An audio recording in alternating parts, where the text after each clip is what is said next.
2 para a nossa meditação esta noite de domingo. Epístola de São Paulo aos Efésios, capítulo 1, o verso 1 até o verso 2. Nós estamos dando início hoje a uma nova série de sermões, a Epístola aos Efésios. Nós vamos trabalhá-lo nos domingos à noite e domingos pela manhã. Nós temos trabalhado os salmos de peregrinação. Então, hoje nós damos início a esta série da Epístola de Paulo aos Efésios, o capítulo 1, verso 1 e 2. Diz assim a palavra do Senhor: Paulo, apóstolo de Jesus Cristo por vontade de Deus, aos santos que vivem em Éfeso, fiéis em Cristo Jesus, graça a vós outros e paz, da parte de Deus nosso Pai e do Senhor Jesus Cristo. Vamos orar, vamos colocar as nossas vidas diante do Senhor. Oremos. Pai Santo, soberano, nos dobramos ante a Tua graça e reconhecemos, ó Deus, que o Espírito Santo é o único que pode iluminar o nosso entendimento para uma compreensão correta da Sagrada Escritura. Dar-nos o Teu Espírito, então, para termos esta iluminação e compreensão correta, e que esse Espírito também nos conduza à vivência desta verdade, para sermos cristãos frutíferos. É o que rogamos em o nome santo de Cristo Jesus. Amém.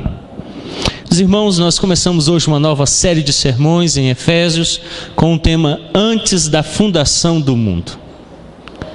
Antes da fundação do mundo. Esse de fato é um tema que vai nos conduzir nesta série de sermões, nesta epístola. E quando nós pensamos aí então, e hoje nós chegamos aí no primeiro momento em Efésios, o capítulo 1, os versos 1 e 2, será a nossa primeira meditação.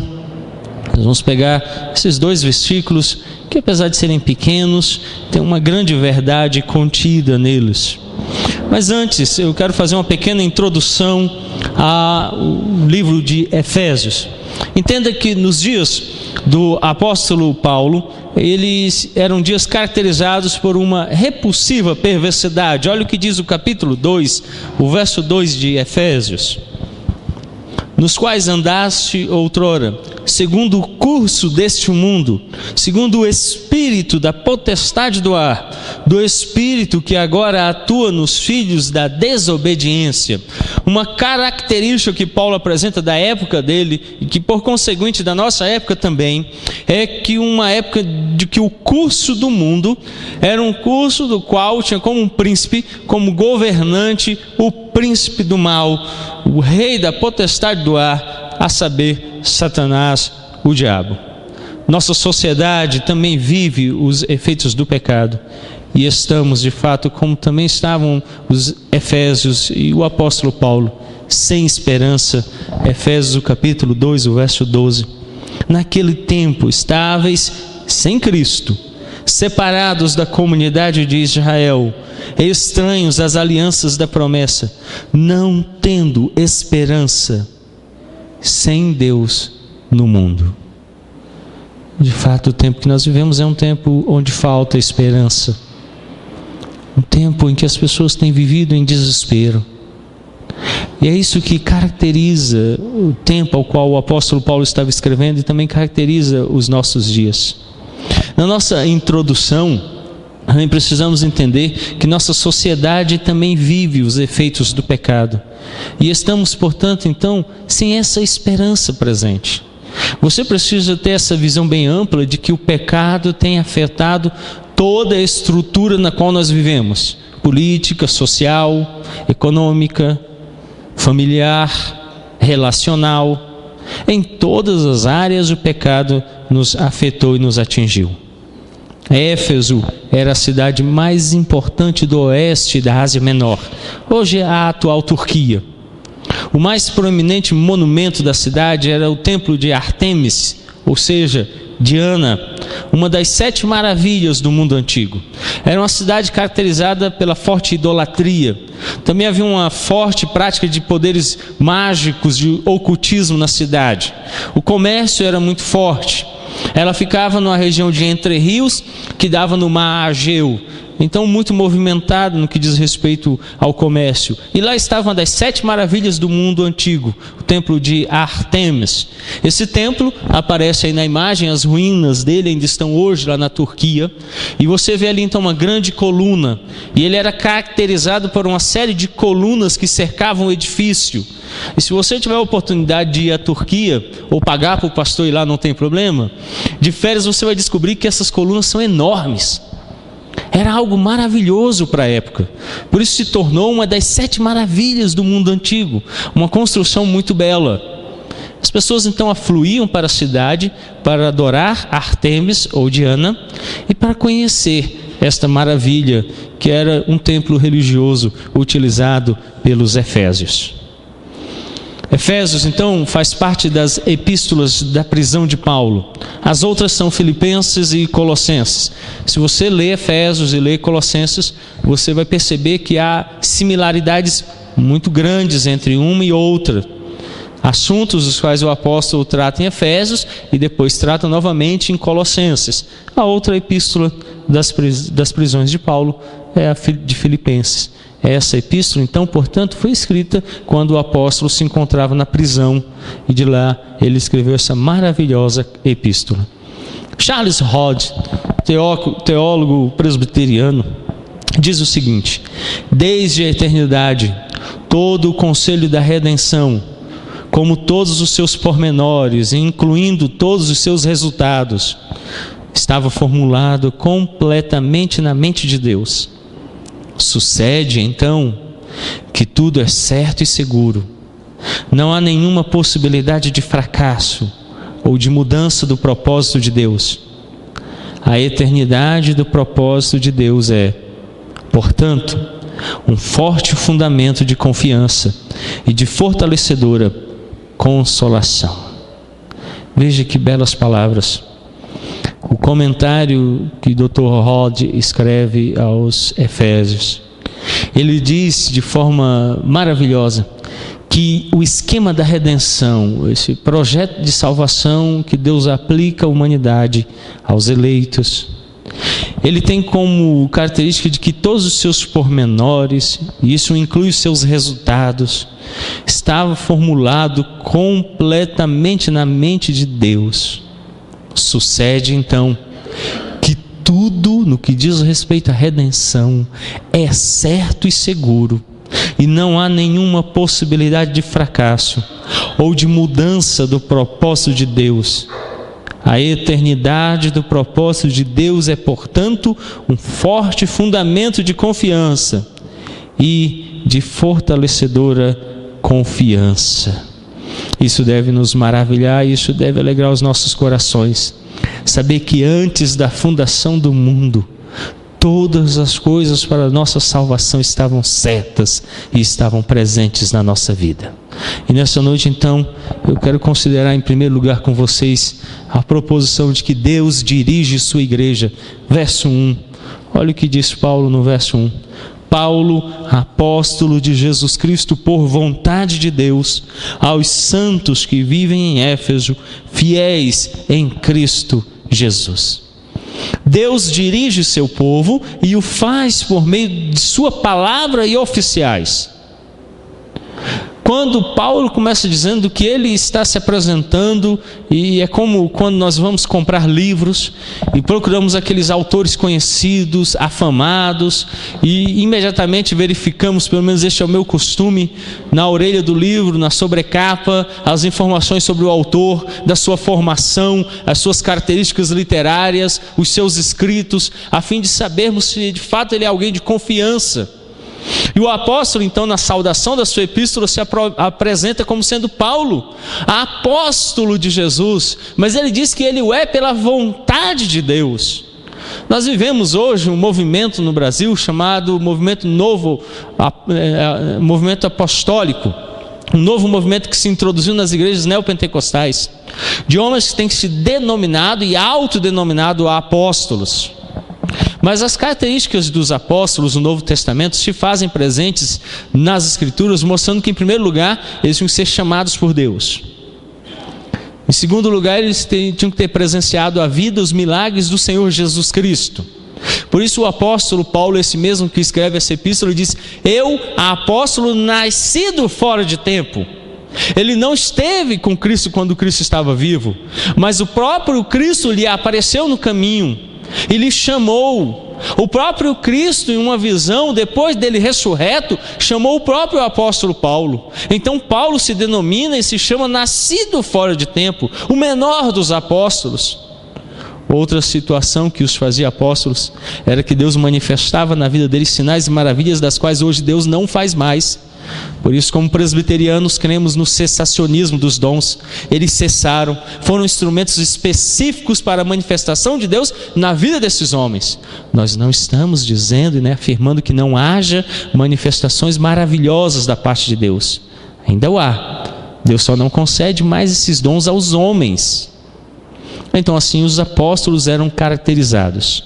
O termo apóstolo no grego significa aquele que é enviado, em geral com uma tarefa específica. Mas ele toma uma conotação diferente a partir do momento em que Cristo chama e envia os apóstolos, os 12, depois mais Matias e Paulo. Eles são enviados com uma tarefa específica: fundar, dar início às igrejas como missionários e estabelecer a doutrina com escritos apostólicos e com o ensino apostólico na igreja do Novo Testamento. Então era isso que caracterizava os apóstolos. Portanto, Deus, ele dirige o seu povo em primeiro lugar pela palavra santa, e em segundo lugar pelos oficiais que ele chama. Paulo não se tornou apóstolo por sua própria vontade, mas pela vontade de Deus. Por isso a nossa Constituição, quando trata da vocação dos ministros, dos presbíteros, dos diáconos, ela exige que sejam provados e experimentados, como diz a palavra, e que tenham testemunho por parte da igreja de que esses homens são aptos e que de fato na vida deles tem se manifestado e se apresentado um chamamento da parte de Deus, não de homens, mas do próprio Deus. Então Paulo começa nos dizendo que Deus dirige a sua igreja. A igreja é dirigida pela vontade de Deus. Calvino diz assim: a Deus pertence como exclusividade o governo de sua igreja. Portanto, a vocação não pode ser legítima a menos que proceda dele. Comentário aos Gálatas, página 22. Calvino então declara que Deus tem como exclusividade o governo da sua própria igreja. E esse governo Deus desempenha vocacionando de forma legítima homens. E essa vocação, portanto, procede do próprio Deus, que dirige e governa a sua igreja. Nós não somos dirigidos por bispos e arcebispos, nem por um sistema hierárquico, onde há pessoas que se dizem ser donos e líderes da igreja. Mas a liderança da igreja é constituída pelo Espírito, através de eleição, na qual Deus chama, pelo chamamento vocaciona, qualifica e prepara aqueles que ele separou para dirigir a igreja. Então Paulo diz que ele é apóstolo porque Deus o chamou. Eu fui então ao batalhão de polícia ambiental fazer um requerimento de coletes salva-vidas para a terceira pescaria da nossa UPH, que aconteceu o ano passado. Enquanto eu estava sentado à antessala do comandante, a secretária dele, um sargento militar, policial feminina militar, perguntou quem eu era para anunciar ao comandante. Então eu falei que era pastor da igreja presbiteriana e estava já agendado com ele. Então ela foi lá e informou e disse: ele está resolvendo o problema, logo ele vai chamar o senhor. Então, num certo momento, ela me perguntou assim: você sempre foi pastor? Eu falei: não. E ela então perguntou: você gosta de ser pastor? E eu disse: não, eu não gosto de ser pastor. E ela abriu um olhão, como alguns de vocês abriram essa noite agora aqui. Ela ficou muito assustada. Ela falou assim: como não? Eu falei: não, eu nasci pastor. Meus dons e vocações naturais não são para o pastorado. Eu gosto de cães, eu gosto de gatos, eu gosto de animais. Meu dom e minha vocação natural era ser veterinário, criador de cães. Mas Deus, pela sua vontade, me chamou um dia. E por vocação, Ele mesmo me vocacionou para esta tarefa. Então eu deixei meus dons, meus talentos naturais, os meus gostos, as minhas vontades, a ponto de tê-las de relegar para abandoná-las, para não ter um coração dividido, para então servir a Deus em exclusividade de vida. Eu não gosto, eu não tenho dom nem vocação natural. Nesse momento aqui, minhas axilas estão pingando de tanto suor, estou nervoso diante de vocês. Ainda dá um friozinho na barriga quando eu venho aqui para cima. A vocação pastoral é solitária e nos remete a horas e horas de oração e de estudo da palavra sozinho num gabinete, muitas vezes frio e escuro. Às vezes nós somos relegados ao trabalho de socorrer os afligidos que passam por luto e perca, angústias. As confissões que nos chegam muitas vezes são tão doloridas. Claro, temos momentos de alegria e do partilhar das festas, dos nascimentos. Mas homem nenhum foi naturalmente chamado para isso. Deus é que vocaciona.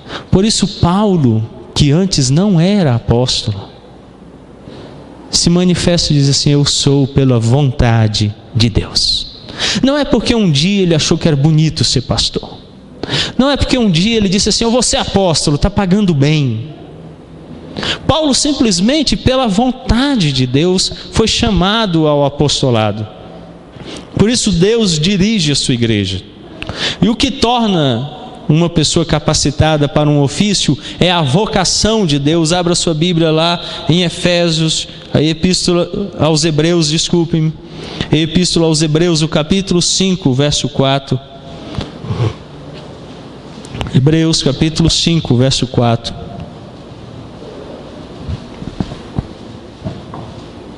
Ninguém, pois, toma esta honra para si mesmo, senão quando chamado por Deus, como aconteceu com Arão. O verso 1 diz assim: porque todo sumo sacerdote, sendo tomado dentre os homens, é constituído nas coisas concernentes a Deus, a favor dos homens, para oferecer tanto dons como sacrifícios pelos pecados. Então no verso 4, o autor aos Hebreus diz assim: ninguém toma essa honra para si. Qual honra? De ser feito sacerdote. Mas o autor aos Hebreus diz: senão quando chamado por Deus. Por isso ninguém se auto-ordena, por isso ninguém se auto-faz pastor, ninguém se autodenomina apóstolo. É Deus que chama, é Deus que faz, é pelo chamamento e pela vontade de Deus. Ser de fato um sacerdote, ser um ministro, ser um pastor, ou como foram os apóstolos, ser apóstolo é um chamamento da parte de Deus. Deus é quem os faz. Por isso, esse primeiro sermão em Efésios está nos apresentando essa ideia de que Deus está dirigindo a igreja, Ele mesmo. A igreja não é dirigida por homens. A igreja não é dirigida pelos presbíteros, nem pelos diáconos, nem pelos líderes dos ministérios ou das sociedades internas. Todos eles, líderes, diretorias, diáconos, presbíteros e pastores, são vocacionados por Deus, que é o cabeça da igreja, o rei da igreja, o Senhor da igreja, e que usa essa liderança como instrumentos para a manifestação da vontade soberana de Deus. Não dos meus gostos pessoais, não da minha vontade, não os meus projetos, mas a vontade daquele que dirige o seu povo, que é Deus. Então, o que torna uma pessoa capacitada para o ofício é a vocação de Deus, conforme Hebreus 5:4, a qual Ele faz por meio da sua palavra.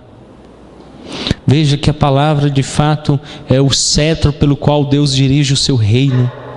A palavra é o cetro pelo qual o rei governa o seu reino. E essa palavra é que chama a liderança. Essa palavra é que suscita os líderes. Essa palavra dirige os líderes. Por isso, um bom pastor, um bom presbítero, um bom diácono, uma boa liderança é aquela que é dirigida e governada pela palavra, permeada pela palavra. Os seus pensamentos são cheios da palavra de Deus, as suas bocas falam a palavra de Deus, as suas atitudes são guiadas pela palavra de Deus. Tudo o que ele faz está baseado na palavra de Deus, porque ela é a palavra do próprio Deus falada a nós. E se somos servos deste Rei soberano, se somos servos deste Senhor da igreja, se Ele nos dirige como líderes da igreja, devemos ser dirigidos por Ele em todas as nossas atitudes como liderança, para que Ele fale por meio de nós, senão nos tornamos rebeldes. Rebeldes. Se tem uma coisa que faz um bom oficial militar, é a capacidade de transmitir a liderança daqueles que estão acima dele em patente, até chegar ao último cargo, que está submisso à presidência da República. Um bom oficial é aquele que se submete à sua liderança. Se é Deus quem nos dirige, se é Deus quem nos faz, pela vontade dele, líderes, que sejamos então submissos a Ele. Ainda João Calvino diz assim: a igreja não pode ser governada senão pela palavra. Comentário às Pastorais, página 313. A igreja não pode ser governada senão pela palavra. Por isso, quando Paulo começa a sua epístola aos Efésios, ele diz que ele foi feito apóstolo pela vontade de Deus. Nós precisamos e devemos compreender qual é a vontade de Deus. E essa vontade está manifesta do verso 1 de Gênesis até o último verso de Apocalipse. Assim a igreja então será governada. Ainda Calvino diz assim: nenhum homem deve tomar essa honra para si próprio, mas deve esperar pela vocação divina, pois Deus é o único que pode legitimar os ministros. Comentário aos Efésios, página 22. Só Deus pode nos chamar. Por isso ele diz que homem nenhum pode tomar essa honra para si mesmo. O absurdo do movimento apostólico no Brasil chegou a um nível tão ridículo que um dos primeiros detentores desse título em solo brasileiro assumiu recentemente a alcunha de patriarca. Segundo ele uniu o nome de Deus Pai ao termo patriarca e se autodenominou. Então agora, patriarca. Ele é uma espécie de Deus patriarca, como foi Abraão. E nessa cerimônia, entraram na igreja carregando ele num trono, colocaram sobre ele uma coroa, vestiram ele com um manto, como que governando a igreja. Calvino diz que ninguém toma essa honra, mas ele deve esperar pela vocação divina, e quando Deus o vocacionar, ele deve entender que o único que vai legitimar o ofício dele é Deus. E isso, nós vimos, ele o faz pela sua palavra.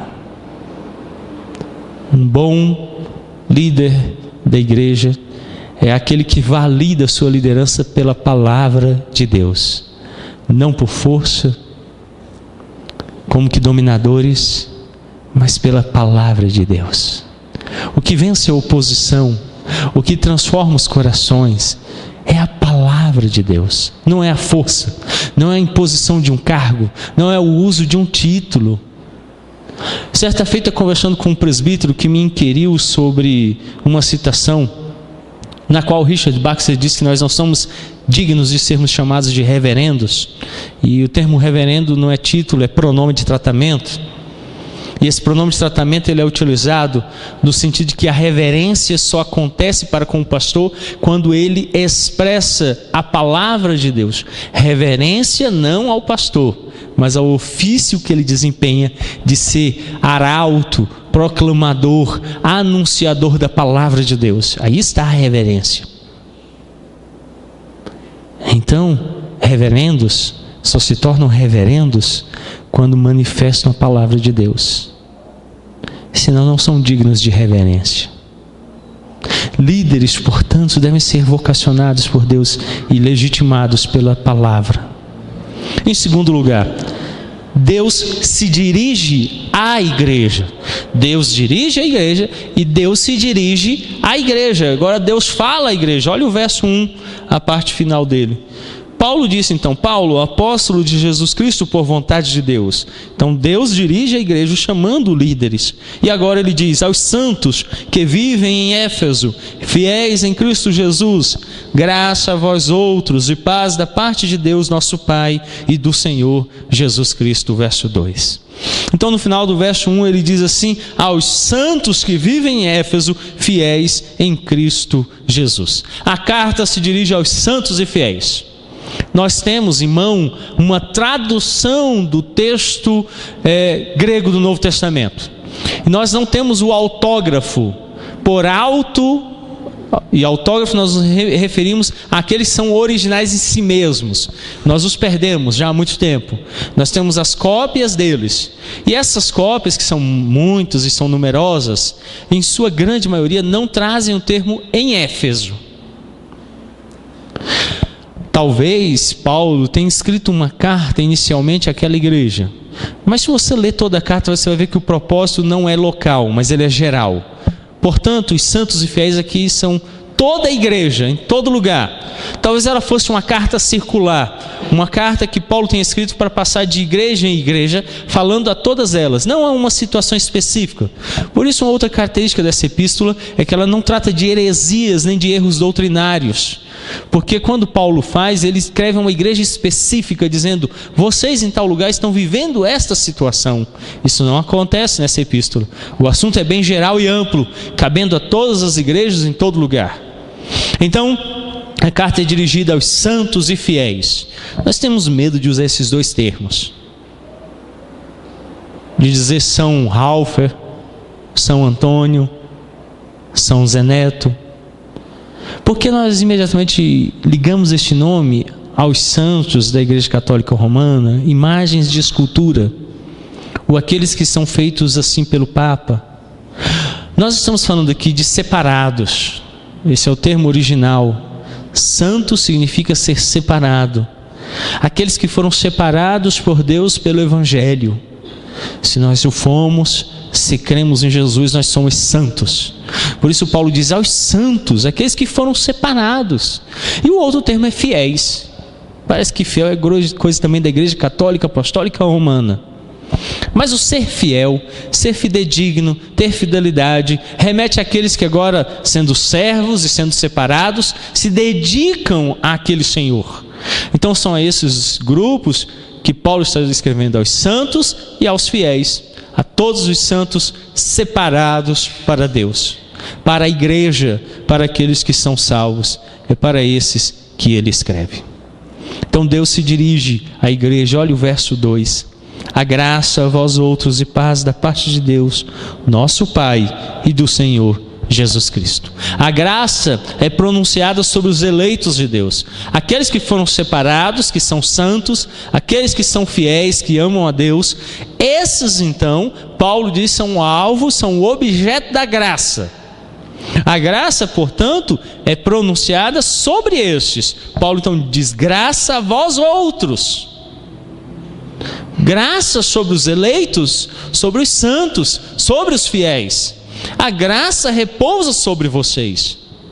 Então Paulo, falando à igreja, está dizendo, vocês são alvo da graça. Então essa palavra, ela denota a bondade de Deus dada a nós. Esse favor imerecido, ele é manifesto a nós pecadores. Por isso Paulo diz que graça e paz. Porque na mesma epístola nós vamos descobrir Paulo falando que outrora nós não tínhamos paz com Deus. E agora pela graça nós temos paz. Veja, a paz que sentimos como igreja não é derivada de exercícios religiosos. Não é porque eu li muito a Bíblia, não é porque eu orei de joelho em cima do caroço de milho, não é porque eu dei muito dízimo e oferta na igreja, não é porque eu assisti todos os cultos. Nada disso produz graça. Ele diz que a graça vem da parte de Deus, Olha o verso 2: graça a vós outros e paz, da parte de Deus.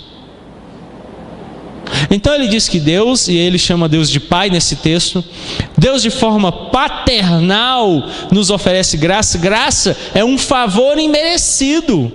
Você não fez nada, antes pelo contrário, pecadores.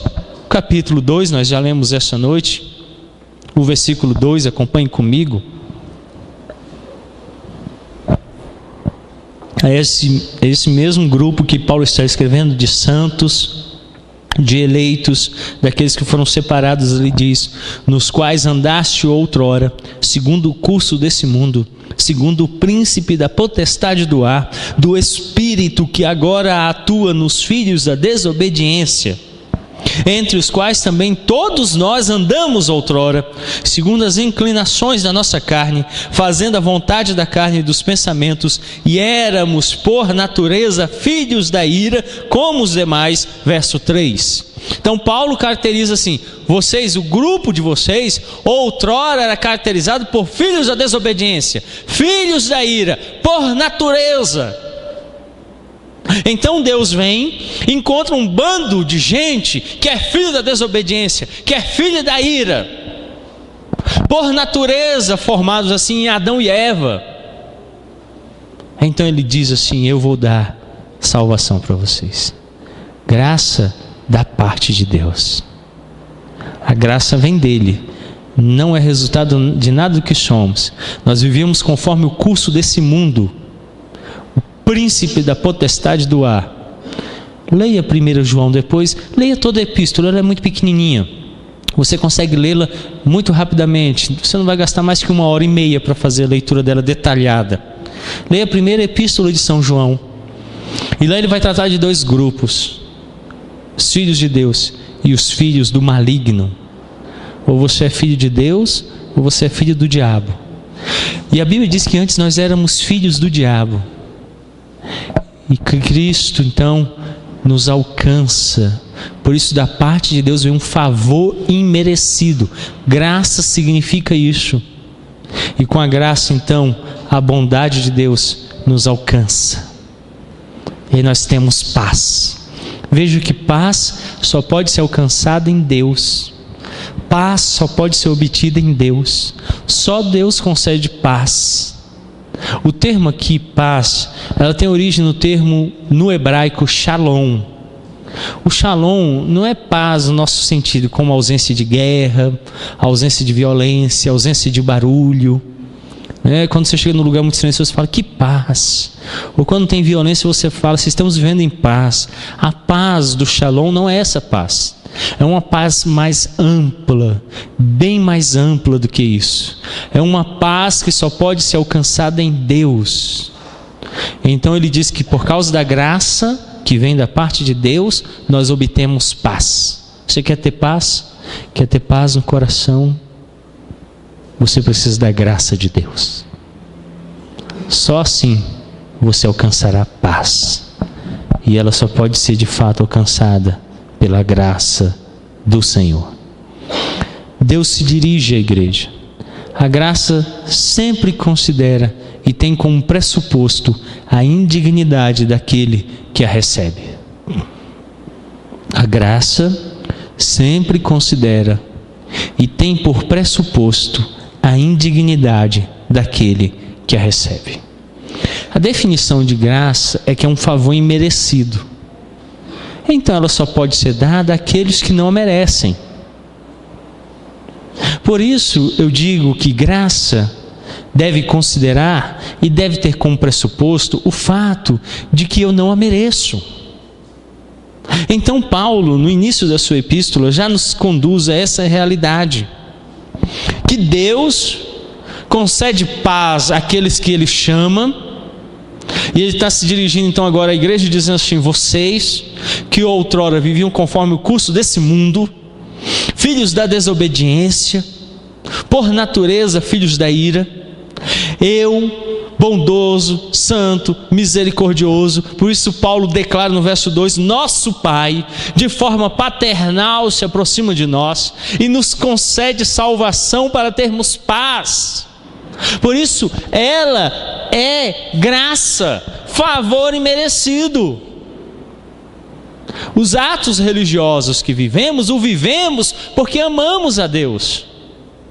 Não para amarmos a Deus, porque Ele já nos amou, e em tendo-nos amado, nos escolheu, e em tendo-nos escolhido em Cristo, nos fez seus filhos, pela graça, não pelo que somos, nem pelo que faríamos.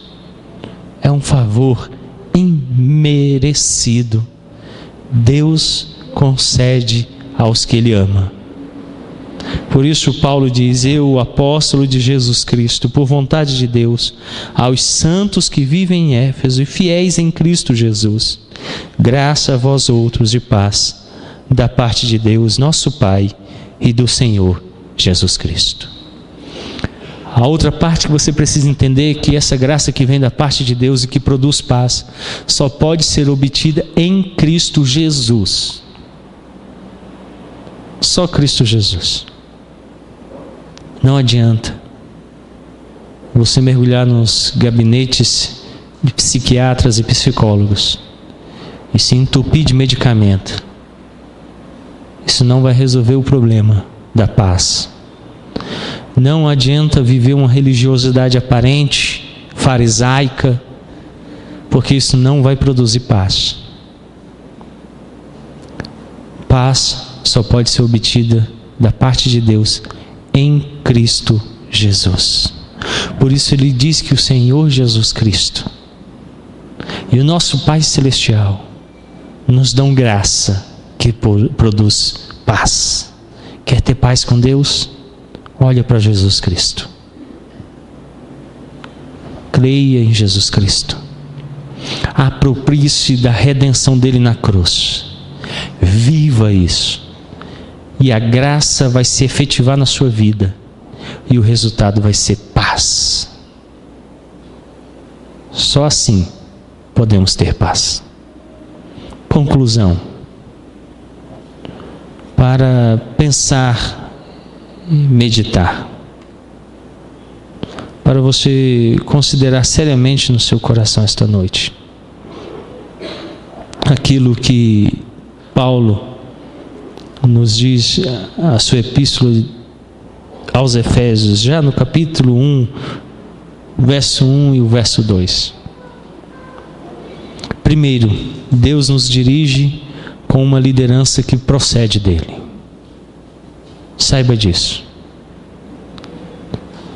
Deus dirige o seu povo com a liderança que procede dele. Não por vontade de homens, mas pela vontade de Deus. É a vontade dele que tem levantado homens fiéis. Em segundo lugar, somos dirigidos pela graça de Deus. Quando Paulo se vira para a igreja e diz assim: vocês são santos e fiéis por causa da graça. Você então, nessa noite, vai sair daqui sabendo duas coisas. Deus dirige o seu povo. E Ele se dirige ao seu povo com graça. Leia a epístola aos Efésios. Medite nela na semana. Nós temos uma longa caminhada por essa epístola.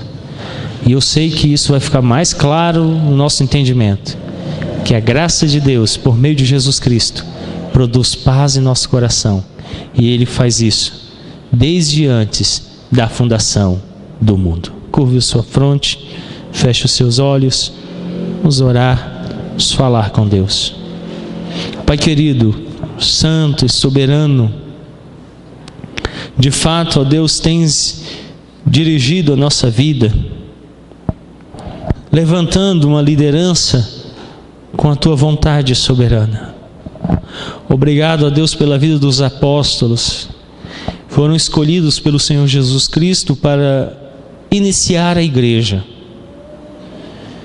Pelo registro que fizeram da tua vontade, dirigidos pelo Espírito Santo, e que agora são fundamento da igreja. Obrigado, ó Deus, pelos líderes que temos hoje, pastores, presbíteros, diáconos, líderes de sociedades e ministérios, que o Senhor também tem dirigido pela sua vontade para conduzir o teu povo neste lugar e em todo lugar. Obrigado, ó Pai, porque quando o Senhor se dirige ao teu povo, se dirige com graça, com um favor imerecido. E essa graça produz paz em nossa vida. E só obtemos essa graça e essa paz por intermédio de nosso Senhor Jesus Cristo. Obrigado por esta mensagem, por esta verdade. Dirige-nos, ó Deus, dia a dia. Dar-nos, ó Deus, termos em nossa mente clara esta mensagem pela qual o apóstolo inicia sua epístola e nos dirige em meio a um mundo sem esperança, em um mundo tão conturbado. Guarda-nos com esta mensagem maravilhosa. Guarda-nos, ó Deus, também do homem mau da cidade, dos perigos do trânsito. Sê sobre nós e sobre as nossas casas. Nos dirige esta semana em nossos propósitos. Guia-nos, ó Deus, nesta caminhada. Porque nós sabemos que os teus propósitos eternos estão estabelecidos desde antes da fundação do mundo. Isso nos consola e nos guarda. É o que nós oramos, Pai, em nome santo de Cristo Jesus. Amém.